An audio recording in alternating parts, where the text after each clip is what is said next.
네, 시작하겠습니다. 안녕하세요. 네, 한승현입니다.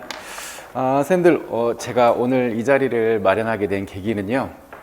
어쨌거나 올해 다시 또 공부를 하셔야 되잖아요. 공부를 하셔야 되는 선생님들에게 오늘은 제가 올해 공부하시면서 선생님들에게 필요한 내용들을 가지고 선생님들에게 좋은 약을 좀 처방해 드리고 싶어서 제가 이 자리를 마련했어요.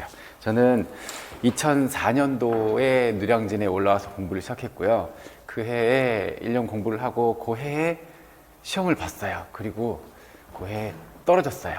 떨어지고 2005년도에 다시 누량진에 와서 또 1년을 공부를 했어요. 그리고 난 다음에 이제 2006년도에 광주로 이렇게 합격을 하게 됐는데, 제가 떨어지고 다시 공부해본 그 경험도 있고 공부해서 다시 합격한 경험도 있고, 이래서 선생님들에게 제가 도움을 드릴 수 있는, 선생님들의 고충을 이해하면서 도움을 드릴 수 있는 부분들이 참 많이 있을 것 같아요. 저의 경험을 토대로 제가 이런 이야기들 해드리면 선생님들에게 좀 도움이 되지 않을까, 그런 생각을 했어요.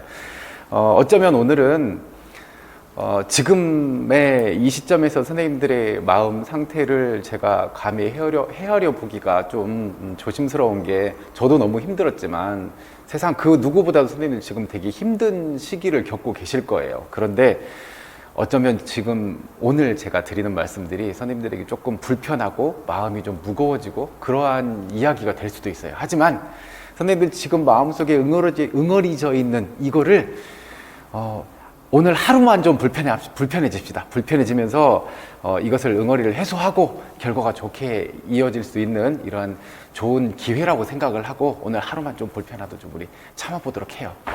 제가 2005년도에 2004년도에 누량진에 와서 처음 공부를 했을 때는요, 그냥 들이댔어요. 만약에 선생님들, 제가 사진을 가져왔는데요. 만약에 선생님들한테 이러한 길을 보여주고 누군가가 선생님들을 이끌고 묵묵히 데려가고 있어요. 그냥 묵묵히 걸어가고 있어요. 선생님들은 그냥 열심히 따라가고 있어요. 열심히. 어디로 가는지도 모르겠고 도대체 얼마나 가야 되는지도 모르겠고 그냥 묵묵히 따라만 가요. 이 시간이 길어지면 어떨까요? 아마도 다 답답해 죽을 지경이 되겠죠. 그죠? 도대체 얼마만큼 가야 되는 거야? 어디로 가야 되는 거야? 너무너무 힘들 거잖아요. 그리고 지난 시간을 또 그렇게 다 버티고 왔는데, 아마도 저의 경험으로 짐작해 보면 선생님들의 지금 마음 상태는 아마 여기 한가운데 서 있는 그런 기분일걸요. 정말 온 길을 되돌아가기에도 너무 멀리 왔고, 앞을 보자니 앞이 보이지도 않고, 사방에 나를 도와줄 수 있는 사람은 없는 것 같고, 세상이 다 혼자 남겨진 것 같고, 너무 지금 이 시간이 나에겐 너무 괴롭고 힘들고 외롭고 쓸쓸하고, 주변 사람들은, 가족들은 괜찮다고 얘기를 해주죠. 왜? 가족들에게는 선생님의 존재 자체가 훨씬 더 의미 있기 때문에 괜찮다고 말을 해줘요. 하지만 저의 경험을 봤을 때에는 하나도 안 괜찮았어요. 힘든 건 난데 가족들이 괜찮다고 이야기를 해주지만 난 전혀 괜찮지가 않았어요. 그래서 선생님들이 이렇게 힘든 시기를 겪고 있을 때 선생님들이 어떻게 다시 준비를 하고 공부해야 될지에 대해서 한번 생각해 봅시다. 선생님들 별로 어렵지 않은 얘기인데 봅시다. 우리가 어떤 일을 준비하면서, 올해 시험을 준비하면서 목표를 세우실 거잖아요. 그렇죠? 어떤 사람 목표 없이 지금 준비하고 계시는 선생님들은 안 계실 거잖아요. 그렇죠? 누구나 목표를 수립하실 거예요. 그렇지 않은 분들은 실행하지 않으실 거니까요. 그죠? 그러면 목표를 세웠으면요, 거기에 따라서 우리가 계획을 세우셔야 할 건데, 어떤 사람들은요 계획을 잘 수립하실 거예요. 어떤 사람들은 막연하게 수립을 하실 거예요. 계획이 잘 수립되어 있다라고 하는 거는요, 분기별로도 혹은 월별로도 혹은 주, 그리고 그날 하루의 계획도 계속 세워서 선생님들이 목표를 잡고 거기 목표에 따라가셔야 선생님들이 덜 지쳐요. 그리고 이런 계획을 수립하셨다면 두 가지 결과가 주어질 거예요. 계획대로 수행이 되었는지, 그렇지 못했는지. 어쨌거나 내가 장기 목표, 중기 목표, 단기 목표까지 다 세워놓고 이렇게 준비해야지 하고 계획을 수립했는데 그대로 됐거나 그렇지 못했거나 얘들도 둘 중에 하나의 결과가 나올 텐데요. 이렇게 열심히 한 결과 내가 만족스러운 결과를 가져왔는지 아니면 불만족스러운 결과를 가져왔는지요. 얘도요. 만족스러웠거나 불만족스러웠거나. 만족스러운 결과가 주어졌다면 다행일 텐데 아마 대부분 선생님들은 불만족스러운 결과가 나타났잖아요. 그죠? 그런데 이렇게 계획을 세우고 계획대로 해도 만족스러운 결과를 내기가 어려울 건데 이렇게 계획을 세우지 않으면 계획대로 수행하는 건 찾아올 수 없을 거니까 거기에 따라서 또 만족스럽거나 불만족스러운 결과가 주어질 건데요. 이렇게 계획 없이 혹은 막연한 계획을 가지고 걷게 되면 시험 공부 내내 1년 내내 이런 길을 걸어 가셔야 돼요. 얼마나 지치고 힘들어요. 그래서 이렇게 소리 없이 아무 얘기도 없이 그냥 막연하게 따라가는 것보다요. 만약에 누군가가 선생님들 힘들죠? 1시간만 열심히 참고 걸어봐요. 그러면 이렇게 오아시스를 만나서 잠깐 편하게 쉴 수 있어요. 이렇게 계획을 주고 잘라서 노력을 하게 만든다면요. 아마도 그 과정이 훨씬 더 편해지실 거예요. 그래서 제가 오늘 도와드리고 싶은 얘기는요. 아마도 많은 선생님들이 여기까지는 다 하실 거예요. 목표 수립. 자, 우리 목표를 생각했을 때도요. 선생님들의 목표는요. 아이고, 당연히 선생님 합격하는 거죠. 이렇게 합격을 수립하시는 것 자체가 막연한 길을 서 계시는 것과 똑같아요. 합격해야겠다. 이런 막연한 목표 말고요. 구체적인 목표요. 우리 공부해 보셨잖아요. 계획도요. 구체적으로 세우라 그랬잖아요. 전공 68점. 교육학 18점. 그래서 1차 점수 86점. 여기에 내 목표를 두겠다. 이런 구체적인 목표를 갖고 계셔야 돼요. 그러려면 내가 분기별로, 월별로, 주별로 혹은 오늘 하루 얼마만큼의 노력을 해야 되는지 그거에 따른 계획이 세워지실 거고 그러다 보면 선생님들의 수행은 쉬워져요. 대부분 선생님들이 1년 동안 공부하시면서 되게 힘들었던 거 생각해 봐봐요. 아마도 아까 저 사진을 보면서 1년 내내 그런 기분일 거예요. 정말 이렇게 가는 게 맞을까? 내가 지금 제대로 가고 있나? 도대체 내가 지금 어디쯤 와 있지? 너무너무 힘들고 막연하고 피곤했었잖아요. 그쵸? 그래서 선생님들이 그때의 계획들, 내 눈으로 확인할 수 있는 계획을 세우고 내가 그 계획대로 잘 가고 있는지 체크해보고 그래야 선생님들이 좀 덜 흔들려요. 이렇게 세우고 해도요. 흔들려요. 선생님들 공부하면서 1년 동안 공부를 해야 되잖아요. 그 긴 시간 동안 흔들림 없이 이렇게 오롯이 공부만 하겠다 쉽지 않아요. 중간에 선생님들이 계속 흔들리실 거예요. 이렇게 흔들렸다가 잠깐 일탈했다 다시 돌아오고 또 이렇게 흔들렸다가 다시 일탈해서 돌아오고 흔들리고 돌아오는 시간이 길어지면 길어질수록 내가 허비되는 시간은 너무 많아져 버렸을 거고 그래서 좀 더 불만족스러운 결과가 주어졌을 수도 있어요. 계획을 좀 꼼꼼하게 세운 다음에 그것을 내 눈으로 확인하고 이렇게 가야지 선생님들이 좀 덜 지쳐요. 요즘에 기출문제들이 나오는 경향을 살펴보면요. 대부분은 예전 기출문제들이 다시 돌아서 이렇게 나오죠. 그래서 기출문제만 잘 봐도 돼라고 우리가 어느 정도의 몇 가지 결론 중에 기출문제만 잘 봐도 돼라는 결론을 내리고 이렇게 공부를 시작해요. 그래서 많은 분들이 다시 공부하시는 분들의 케이스를 제가 이렇게 유심히 지켜봤는데요. 이제 작년에는 이론 공부 학원 수업 다니면서 이론 공부 다 했으니까 우리끼리 모여서 스터디 짜서 기출문제 잘 분석하고 이러면 돼요. 그래서 올해는 이렇게 초점을 맞춰서 공부를 해요. 맞아요. 기출문제가 돌아서 나오니까 기출문제를 잘 살펴보면 괜찮아요. 그런데 지금은요. 커트라인이 올라갈 대로 올라갔어요. 실수 한두 개면 정말 힘들어질 정도로 거의 다 맞춰야 되는 시험이 됐어요. 이제 시험 문제를 살펴보면 기출문제가 돌아서 나오는 게 맞기는 하지만 기출문제만으로는 여기에 근접하기가 어려워요. 똑같아요. 이전에 우리가 기본적으로 원서를 꼼꼼하게 살펴야 되는 부분들 얘도 가져가야 되고 기출문제 잘 분석해 봐야 되고 결국 이 두 가지를 같이 가지고 가야 돼요. 다시 공부하고 하는 분들의 이러한 경우들을 생각해 보면요, 이렇게 생각하고 위험한 생각을 하고 계시는 분들이 많아요. 혹시 선생님도 나도 그러한 생각을 하고 있지 않았는지 한번 돌아봐 봐요. 내가 작년에 1차 커트라인에서 소수점으로 떨어졌다. 올해 작년에 부족했던 거 1점만 채우면 내가 합격할 수 있어. 그래서 다른 건 다 해놨으니까 내가 좀 못 봤던 거 조금만 더 보면 돼. 그래서 기출문제 내가 좀 소홀히 달았던 거 이것만 조금 더 하다가 시간 지나서 이제 나한테 기회가 한 번 더 주어지면, 혹은 모의고사 때 열심히 살펴보고 기회가 한 번 더 주어지면 작년에 부족했던 소수점 그거 올해는 내가 커버할 수 있을 거야. 이렇게 생각하고 다시 준비하고 계시는 분들도 계셨었어요. 혹시 선생님들이 그렇게 생각하고 계신다면 큰일 나요. 내가 올해 꼴등이었으니까, 꼴등이란다. 내가 올해 꼴찌로 합격한 사람보다 점수가 가장 근접했으니까 내가 내년 시험에서는 내가 순번이 1번이겠지? 그런 보장이 어딨냐고요. 정말 위험한 생각이에요. 자, 어쨌거나 기출문제도 잡아야 되고 기본 원서에서 다루고 있는 이 내용들도 분명히 잡고 가셔야 돼요. 그래서 제가 옛날에 2004년도에 처음에 노량진 와서 공부했다 그랬잖아요. 그때 이렇게 공부할 때 보면, 저의 케이스를 돌아보면 그냥 들이댔어요.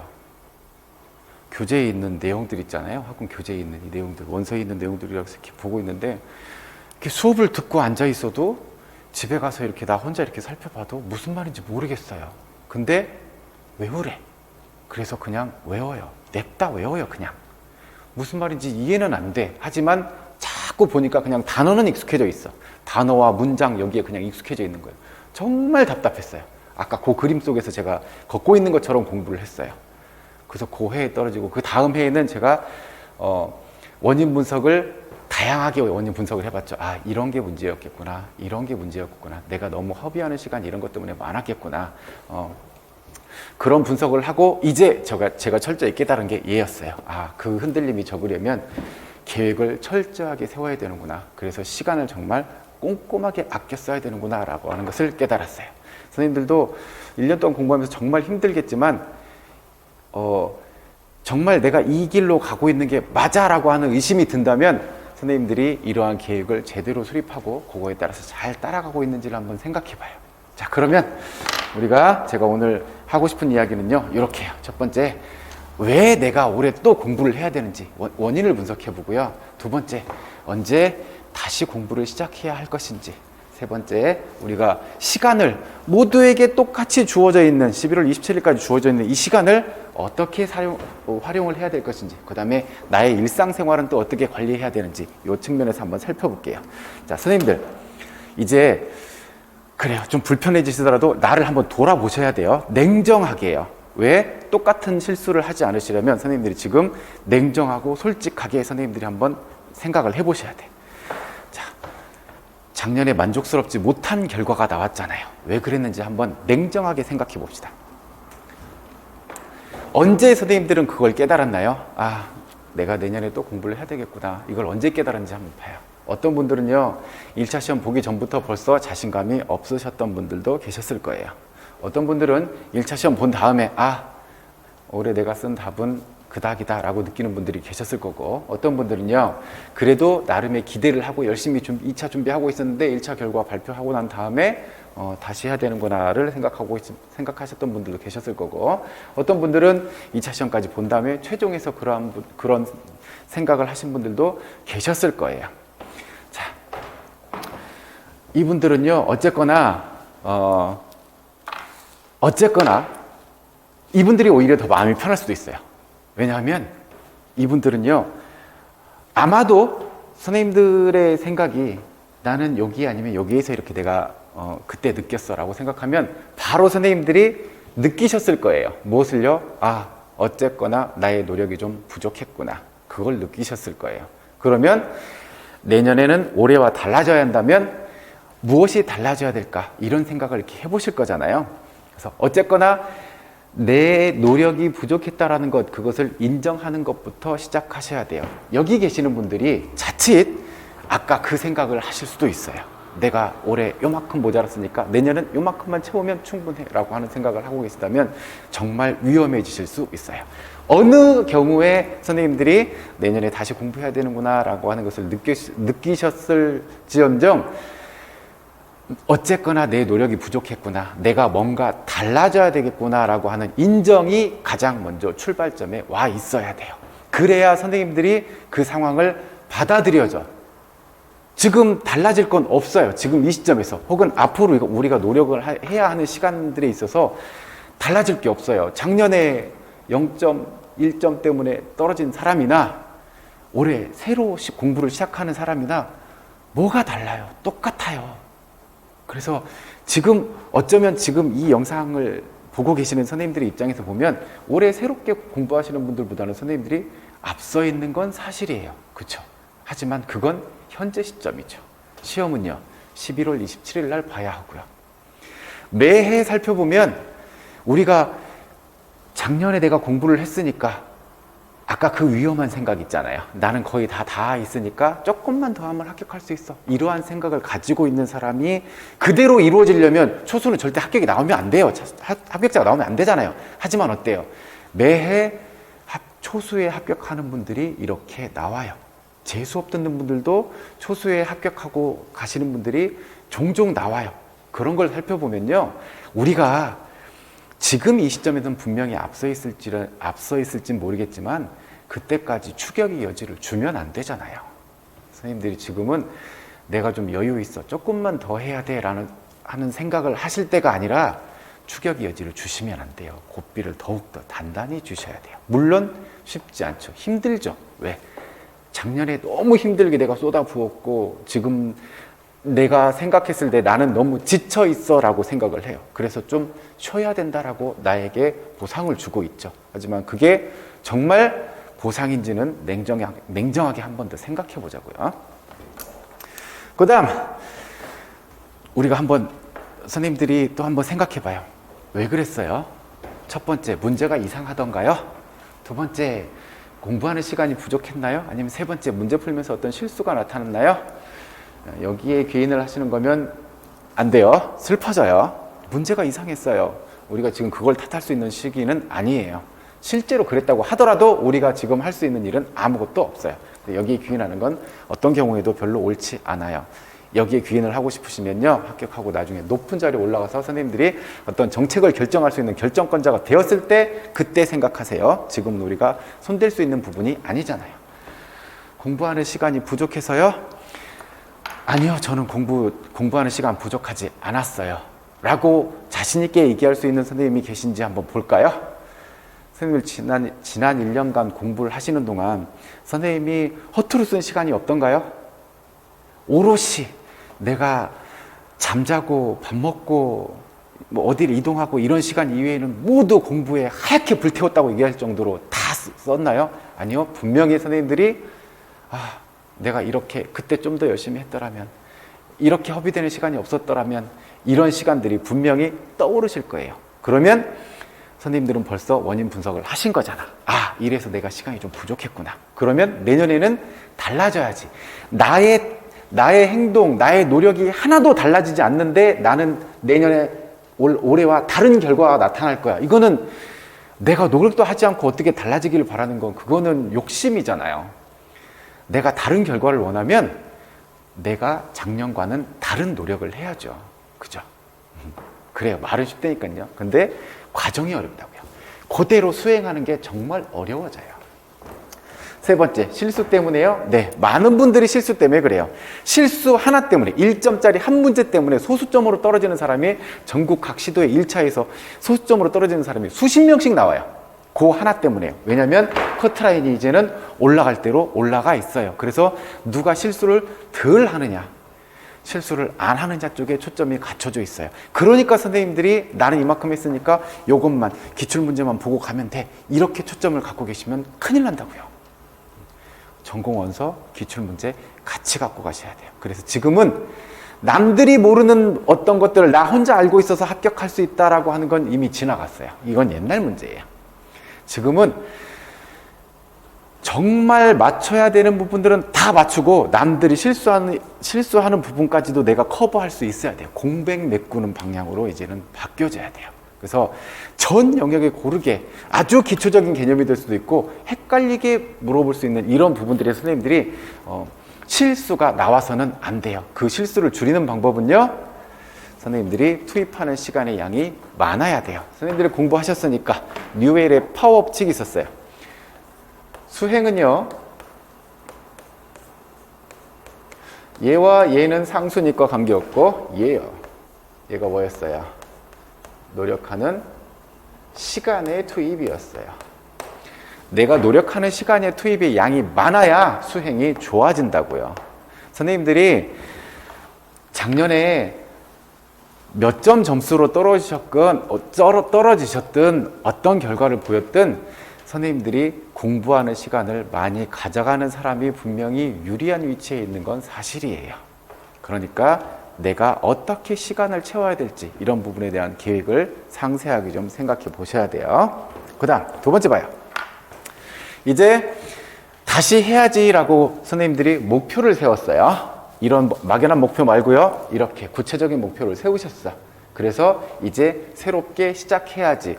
많은 분들이요, 1차에서 불만족스러운 결과를 얻으신 분들, 2차 최종에서 불만족스러운 결과를 얻으신 수많은 분들이 전국에서요, 그분들이 지금 뭐 하고 계시는지 알아요, 선생님들? 대부분은요, 쉬고 있어요. 나 작년에 너무 힘들었거든요. 나에게 지금 보상을 주고 있어. 그래서 어디 여행을 가거나 친구를 만나서 계속 술을 먹거나 그냥 허다한 일로 그냥 시간을 자꾸 보내고 있어요. 일단 좀 쉬고 시작할게요. 빨리 돌아오시는 분들이 언제 오느냐면 3월에 시작하세요. 이제 2월까지는 푹 쉬고 3월부터 시작해야지. 힘들게 오시는 분들이 한 5월부터 시작해요. 1, 2, 3, 4월 다 비우고 이론은 다 됐으니까 5월부터 이렇게 오세요. 이게 지금 그 시간이 선생님들이 추격의 여지를 계속 주고 계시는 거예요. 내가 이만큼 해놨는데 초수들 지금 저기 있지? 요만큼 따라와, 여기서부터 같이 가게. 이렇게 추격의 여지를 주고 있는 거예요. 제가 수업 시간에도 늘 가끔 드리는 말씀인데요, 임용 점수는 적당히 받아서 합격할 수 없잖아요. 노력도요, 적당히 해서는 불가능하죠. 자, 그 다음 두 번, 이거 언제 시작해야 될까요? 지금 하셔야 돼요. 지금 바로요. 제가 잘난 척하고 싶은 얘기는 아닌데요, 제가 2004년도 시험 보고 1차 때 떨어졌어요. 1차 때 0.4점이 부족해서 떨어졌어요. 1차 커트라인이 94점이었고 제 점수가 93.6이었거든요. 0.4점이 부족해서 떨어졌어요. 1차 합격자 발표하고 난 다음에 다음 날 학원에 왔어요. 합격자 발표하고 다음 날. 그 이제 1월 달 개강하는 날이죠.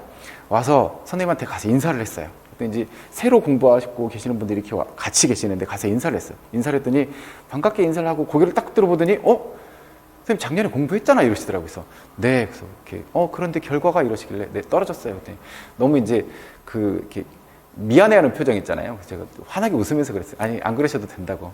떨어져서 다시 시작하려고 왔다고. 그랬더니 제 어깨를 이렇게 다독여 주셨어요. 정말 잘 생각했다고. 빨리 시작해야 한다고. 저는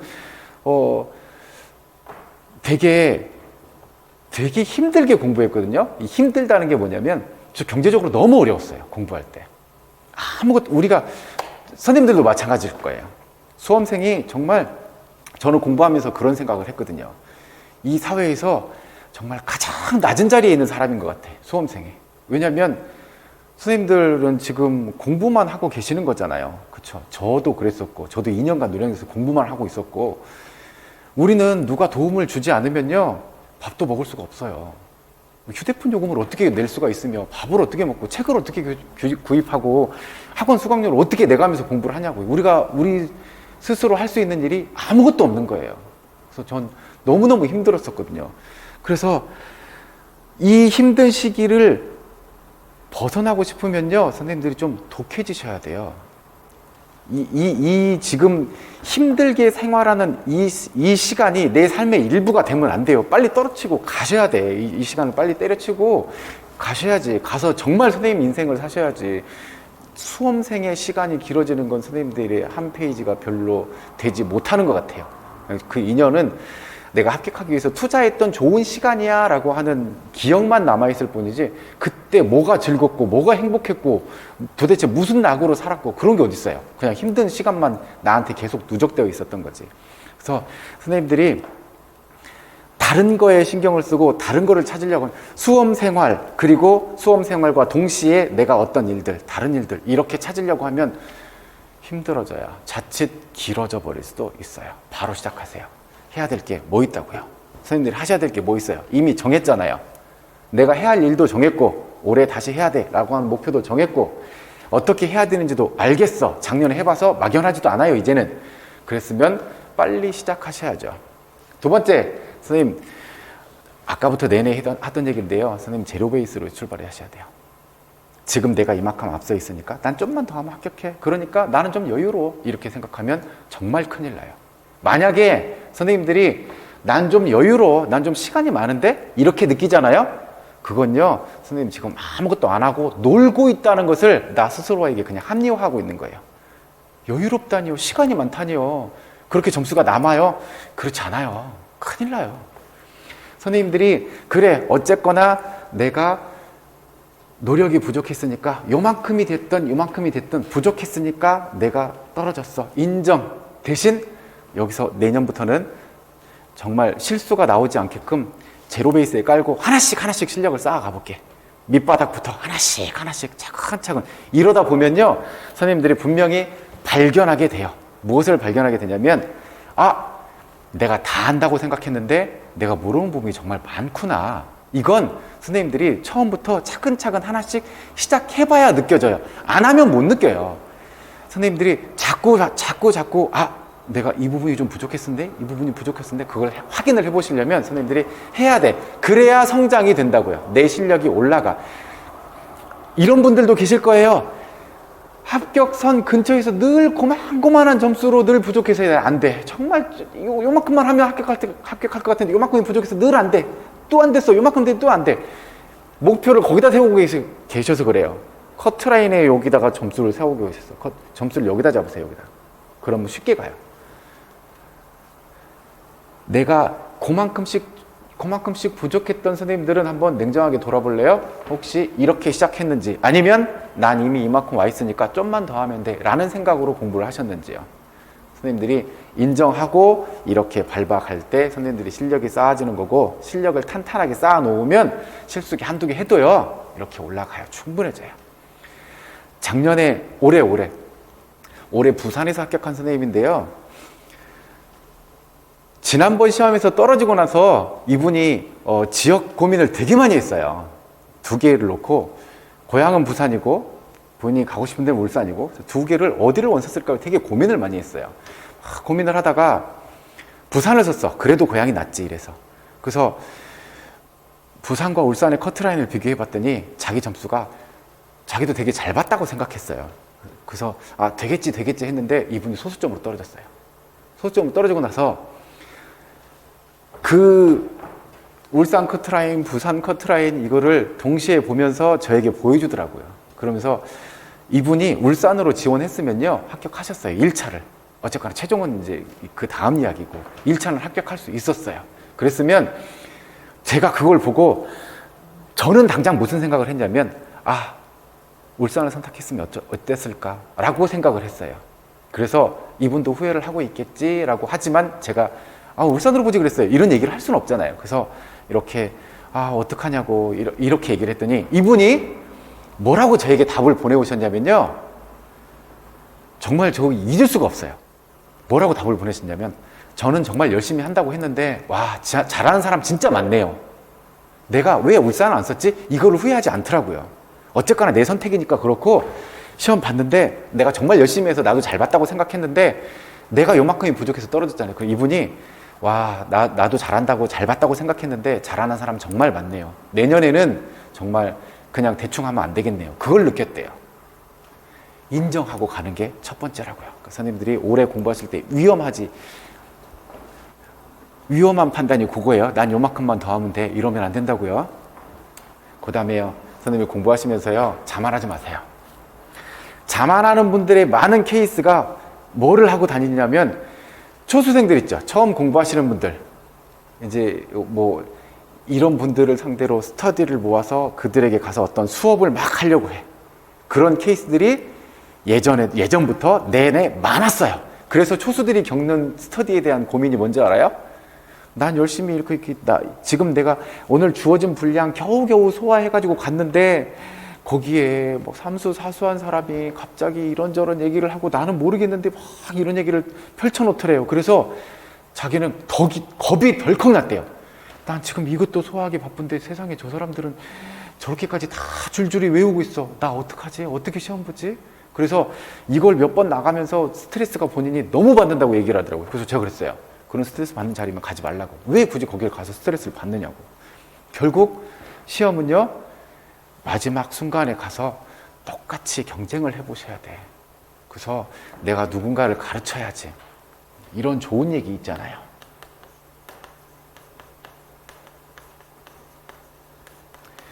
누군가를 가르치면서 배움이 일어나니까 이런 게 더 좋은 거야. 아니요, 그건 합격하고 난 다음에 현장 가서 펼치세요. 지금은요, 선생님들이 겸손하게 내 실력을 하나씩 내가 부족한 부분이 어딘지 빨리 찾아보고 그것을 하나씩 채우는 게 지금 급한 시간이지, 선생님들이 나 아는 게 이만큼이야, 그러니까 이거 다 쏟아부어. 그래서 선생님들이 공부를 결국, 선생님들 말고 그랬던 분들이 공부를 결국 어떻게 하는지 알아요? 편식해요. 내가 좋아하는 부분, 내가 잘 알고 있는 부분, 내가 스터디원들에게 잘 얘기할 수 있는 부분 있죠? 그 부분을 자꾸 봐요. 왜? 재밌거든요. 난 잘 알고 있으니까 재밌어. 그래서 공부를 편식한다고요. 내가 잘하는 부분들은 이렇게 그래 이거 봐. 재밌고 즐거운 시간이거든. 근데 내가 좀 약점으로 보여지는 나의 과목들 있죠? 그것들을 보면서는 좀 불편하거든요. 짜증도 나고, 몇 년을 공부했는데 아직도 내가 이거 갖고 이러고 있어야 되나, 짜증도 나고, 보기도 그렇게, 이런 게 시험 문제 나올 거야 이러면서 편식한다고요. 그래서 선생님들이 실수가 나오는 거예요. 그러니까 선생님들이 철저하게 제로 베이스에 깔아놓고 겸손하게 나의 약점을 찾아가는 시간으로 사용을 하셔야 돼요. 내가 이 부분이 부족하면 어떡하지? 얘가 나오면 어떡하지? 하나씩 확인하면서 내가 올라가야지, 나는 여기 있으니까 너 일로 올라와 이렇게 끌어주려고 하는 역할은 내년에 가시라고요. 선생님들이 철저하게 명심하셔야 돼. 이렇게 세우고 이렇게 실행하는 이 과정을 얘기하고 있어요.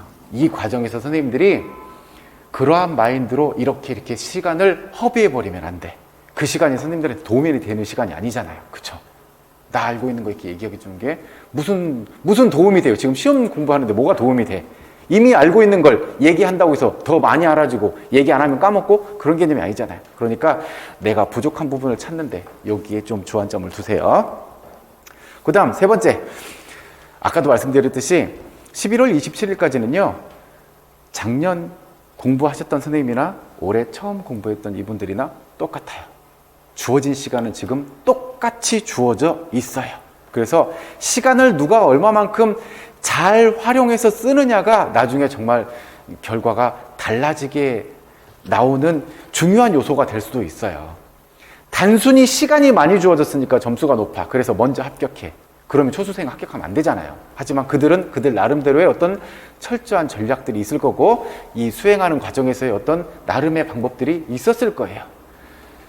아까도 얘기했지만 우리가 아마도 현재 시점에서는 조금은 앞서 있는 건 사실이잖아요. 그렇죠? 추격의 여지를 주지 말라 그랬죠. 그러면요, 선생님들이 지금 시간을 잘 활용해 가면요, 이들에게 절대 추격의 여지를 줄 수는 없어요. 적어도 시간을 변수로 봤을 때는요. 그죠? 봅시다. 우리 하나씩 좀, 이 부분이 어쩌면 선생님들이 1년 동안 가장 힘들게 다가올 부분들이에요.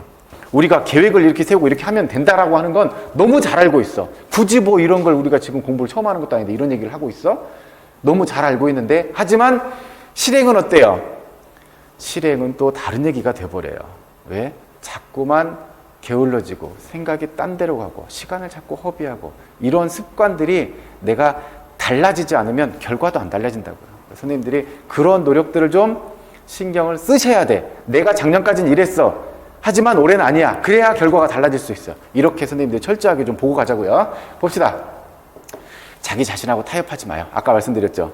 나는 공부 이만큼 했으니까 좀 여유로워. 그러니까 올해는 조금 천천히 가도 돼. 이번 주말에 좀 놀고 가도 돼. 이렇게 가면 계속 따라와요. 나 자신하고 타협하는 시간이 되면 안 돼. 오히려 남들에게 좀 관대하더라도 나한테는요, 좀 엄격해져야 돼. 나한테 관대해져 버리면 시험지는 나에게 관대해지지 않아요. 두 번째, 선생님들 아침에 눈 뜰 때, 아침 기상 시간에 어떤가 한번 생각해 봐요. 아마도 눈 뜨면 해야 할 일이 바로 주어져야 돼요. 눈 뜨자마자 내가 독서실을 가든, 눈 뜨자마자 학원을 가든, 눈 뜨자마자 어디를 가든, 그것을 선생님이 정하셔야 돼. 정하지 않는 날은 어떻게 되나요? 우리가 학교 다닐 때도 흔하게 그냥 오늘은 수업이 있으니까 일어나서 준비해서 나가잖아요. 학교를 가잖아. 하지만 방학 때는 어때요? 오늘 눈 딱 떴는데 나 오늘 쉬는 날이야? 그럼 뭐 해요? 전화기를 붙들든 TV 리모컨을 켜고 그냥 시간 보내잖아요. 그냥 시간을 보내잖아. 이 시간만 잘 활용해도 남들보다 어마어마하게 긴 시간을 우리가 사용할 수 있어요. 그래서 아침에 선생님들이 나는 아침에 일어나는 시간이 7시야. 그러면 예를 들어서 8시까지 독서실에 가서 8시부터 공부 시작. 이런 계획이 있어야 돼요. 그래야 선생님이 안 늘어진다고요. 그래서 아침에 오늘 내가 해야 할 일들을 아까 얘기했잖아요. 계획을 이렇게 쭉 세우고 가셔야 된다고. 그 과정이 좀 힘들다 그랬죠. 쉽게 가려면 이런 루틴들을 좀 만들어 놓으셔야 돼요. 눈 뜨면 바로 일어나서 독서실 가기. 눈 뜨면 바로 뭐 해야 되기. 이런 것들. 그게 없으면 늘어져요. 시간 한없이 가요. 그 다음에 선생님들이 게임하는 시간, SNS 하는 시간, 인터넷을 소비하는 시간, 쓸데없는 유튜브 보면서 보내는 시간, 이런 시간들요, 생각해봐요. 별 의식 없이 사용하면요, 상당할걸요? 꽤나 긴 시간을 사용하게 돼요. 그리고 저런 시간들은요, 대부분 우리가 예를 들어서 게임이나 SNS나 뭐 유튜브로 뭘 본다거나 여기에 소비한 시간 있죠? 그것보다 훨씬 더 긴 시간을 선생님 머릿속에 남아서 선생님 공부를 방해하고 있어요. 우리가 예를 들어서 게임을 30분을 했어. 그러면 내 머리는 30분만 게임에 집중하고 나머지는 딱 차단. 이제 책 이렇게 되나요? 책을 봐도 게임에 했던 그 인상들 걔네들이 남아있잖아요. 그래서 여기에서 소비되는 시간이 길어지면요, 시간 싸움에서 안 돼요. 적어도 지금 우리의 시험을 생각해보면 10명 중에 1명이 합격하는 시험이잖아요. 그러면 다른 건 몰라도 중간에 내가 시간을 투입하고 노력하는 게 적어도 상위 10%는 돼야 되잖아요. 그래야 합격할 거 아니에요. 그죠? 그것도 투입하지 않고 결과가 나오길 바라는 건 욕심이라니까요. 그 다음에 실기 준비를 못해서 2차에서 떨어지는 분들이 있어요. 실기 점수를 너무 못 봐가지고. 그래서 실기를 선생님들 1차 때부터 꾸준히 하고 가셔야 돼요. 적어도 최소한 기본 체력은 유지하는 정도의 운동은 하고 계셔야 돼요. 다른 구기들은요, 1차 끝나고 해도 내 몸만 준비되어 있다면, 구기, 뭐 이런 육상 이런 종목들은 내 몸이 준비되어 있으면 그나마 단기간에 우리가 하는 건 가능해요. 왜냐하면 우리는 다 했던 사람들이니까. 제일 오래 걸리는 종목들 있죠? 수영하고 체조. 이거는 1년 동안 선생님들이 꾸준히 갖고 가셔야 돼. 수영장 꾸준히 다니셔야 되고요. 체조는 그래서 제가 매월 한 달에 한 번씩 토요일 날 체조장 대여해서 체조 연습을 하고 있어요. 이거 그 시간만이라도 이렇게 꾸준히 하고 가야 만들어지지. 1차 끝난 다음에 하는 건 늦어요. 운동은 벼락치기 안 된다는 거 선생님들 해보셔서 잘 아시잖아요. 이렇게 얘기를 했더니 질문을 하시더라니까요. 선생님, 그러면요, 이론의 90%의 시간을 사용하고 실기 준비하는데 10%의 사용을 사용하고 이 정도 비율로 투입하면 되나요? 아니요. 이론은 똑같이 100% 투입하는 거예요. 그런 말 있잖아요. 1차를 합격해야 실기를 보죠. 실기하자고 이론 시간이 줄어들면 안 돼요. 언제요? 공부 다 끝나고 선생님들이 해야 될 이론에 투입하는 시간은 똑같이 100% 유지하고 가셔야 되고요. 남는 시간에 조깅을 한 바퀴를 하더라도 이렇게 시간을 확보해서 선생님들 몸을 유지하고 가라고요. 이 시간을 줄이라는 얘기는 아니에요. 오해하지 마세요.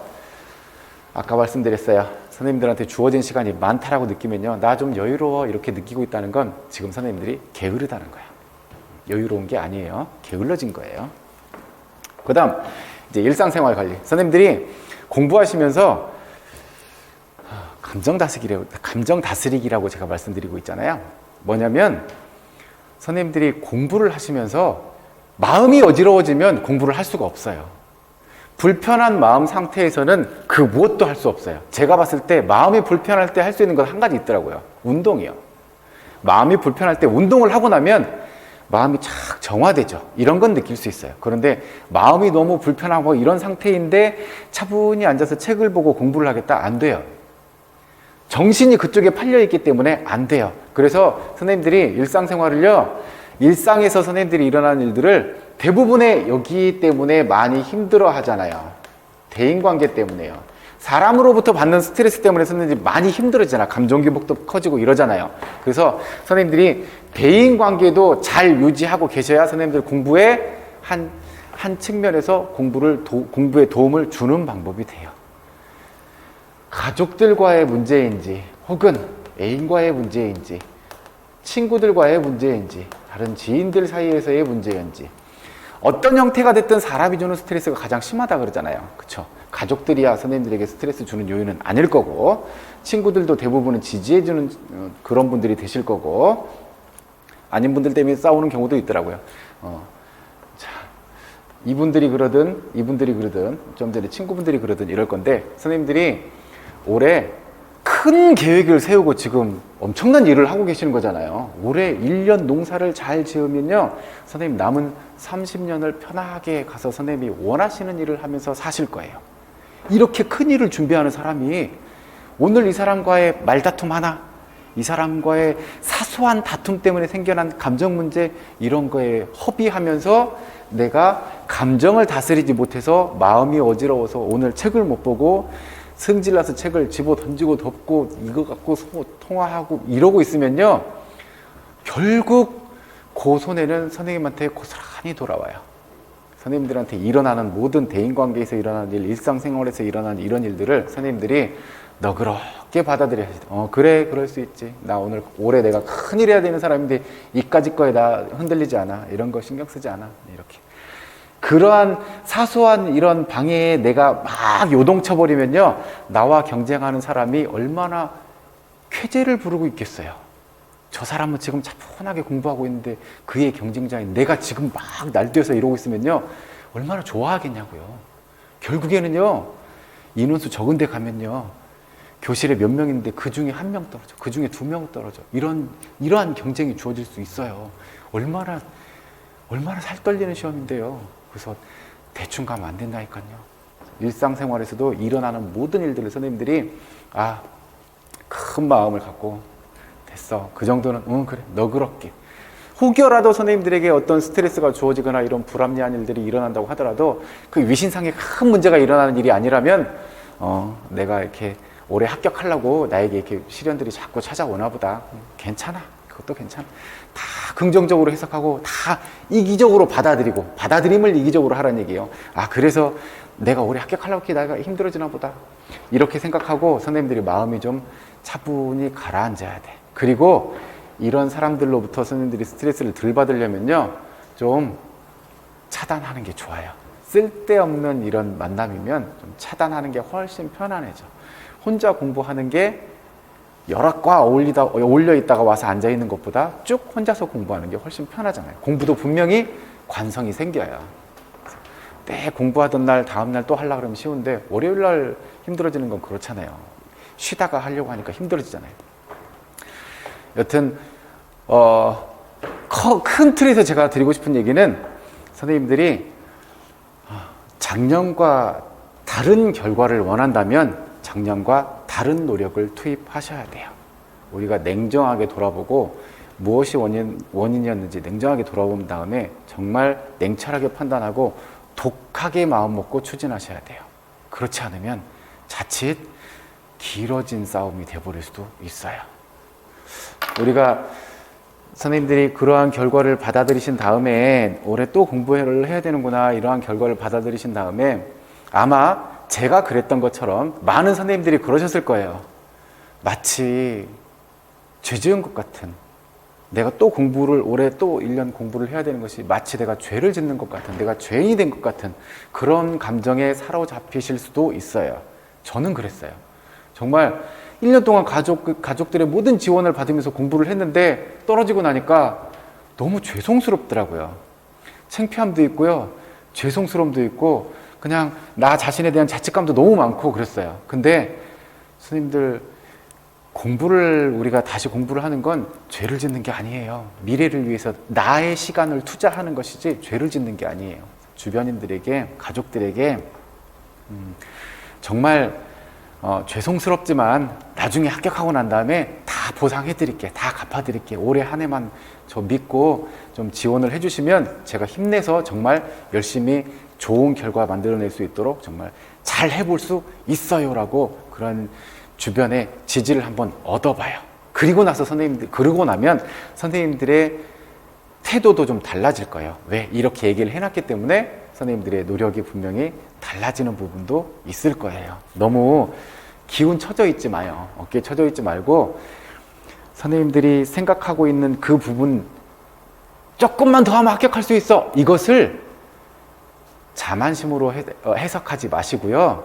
지금 내가 조금만 더 하면 합격할 수 있으니까 나는 이미 충분히 다 있어, 그러니 조금만 참자, 조금만 참으면 이제 합격할 수 있다, 이렇게 생각하고 계셔야 돼요. 예전에 저랑 잘 친하게 지내는 변호사분이 계시는데, 그분도 이제 공부를 이렇게 열심히 하고 합격하신 분이잖아요. 그분도 주변에서 재수를 하고 다시 시험 공부를 하고 이런 케이스를 많이 보셨대요. 그분과 제가 똑같이 공감한 얘기가 있어요. 합격선에 거의 닿아서 조금만 더 하면 합격해, 요만큼만, 손만 조금만 뻗으면 합격해, 이만큼 와 있을 때 그때가 기회예요. 이때 정말 확 잡아채서 끝내야지, 이만큼 와 있으니까 좀 천천히 이렇게 느슨해져 버리면요, 자칫 이게 긴 싸움이 돼버려요. 지금이 올해가 선생님들이 할 수 있는, 선생님들이 주어진 인생의 기회라고 생각하시면 돼요. 지금 선생님 손끝에 와 있어. 선생님보다 시험을 더 잘 보셨던, 실수를 덜 해서 잘 보셨던 분들은요, 다 갔어. 이제 선생님들이 맨 앞에 있어. 그러니까 조금만 힘내면 돼요. 너무 기운 처지지 마시고요. 올해 지나간 일을 자꾸 생각하시면서요, 올해 선생님들이 조금 1년 늦게 가는 거잖아요, 그분들보다. 그죠? 올해 1년 늦게 출발한 것이요, 너무 힘들어서 내가 원하지도 않는 다른 길을 가서 평생 이렇게 걷는 것보다, 평생 걸어가면서 내내 후회하는 것보다요, 올해 1년 늦었지만 내년에 학교에 가서 선생님들이 하시고자 하는 일을 하고 사는 것이 훨씬 더 행복해져요. 가셔서 한 해 먼저 합격한 사람, 한 해 조금 늦게 합격한 나, 시간이 지나면요 똑같아져요. 그런 거 신경 쓰는 사람 없어요. 그러니까 힘든 건 지금이에요.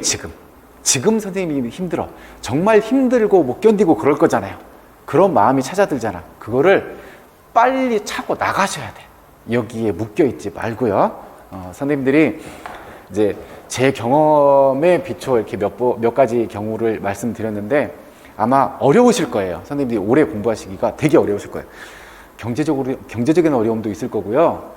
내 의지가 이래서 어려움을 느끼시는 분들도 있을 거고요. 내 멘탈이 흔들려서 어려운 분들도 있을 거고요. 다양한 형태로 정말 너무너무 어려운 시점에 지금 다 있으실 거예요. 올해 공부를 다시 준비하고 선생님들이 올해 목표를 달성하기 위해서 노력하는 과정에 있어서의 선생님들이 가진 문제들을, 어떤 형태의 문제도 괜찮아요. 저한테 도움을 요청을 하시면 제가 도와드릴 수 있는 한계 내에서는 다 도와드리도록 할게요. 선생님 마지막 합격하는 순간까지는 제가 도와드릴 수 있는 건 다 도와드릴 수 있다고 제가 장담해 드릴 수 있어요. 그러니까 힘들면요, 저랑 손잡고 함께 가시자고요. 여튼 오늘 제가 준비한 말씀은 여기까지고, 올해 1년 공부하시면서요, 죄책감에 시달려서 혹은 어깨 쳐져서 이렇게 하지 마요. 이왕 똑같이 공부하는 시간이라면 자신감 갖고 긍정 마인드 장착하고 주변에 합격할 수 있다고 공언하시고 밝은 얼굴로 이렇게 공부하셨으면 좋겠어요. 제가 못 그래서 그게 한이 남아서 그래요. 좀 선생님들이 이왕 여기를 거치고 합격하고 가실 거면 좀 더 밝게, 자신 있게 이렇게 공부하시길 바랄게요. 언제든지 저에게 도움을 요청을 하세요. 제가 도와드릴게요. 저에게 도움을 요청할 수 있는 채널을 말씀드려야지. 카톡으로 보내주세요. 이건 지 이니셜이고요. 얘는 숫자예요. 여기는 숫자, 여기는 이니셜이에요. 여기다가 톡을 보내셔서 어떤 점에서 힘든 점이 있어요. 무엇이 어때요? 상담 좀 하고 싶어요. 이런 게 생겨날 때마다 저한테 톡을 보내서 도움 요청을 해주세요. 제가 어떤 것도 도와드리도록 할게요. 네. 건강관리 잘 하시고요. 모쪼록 건강한 수험 생활 마치시고 마지막에는요. 올해는 꼭 웃으시면서 마무리 지으실 수 있기를 간절하게 바라고 있을게요. 네, 긴 시간 들어주셔서 감사합니다.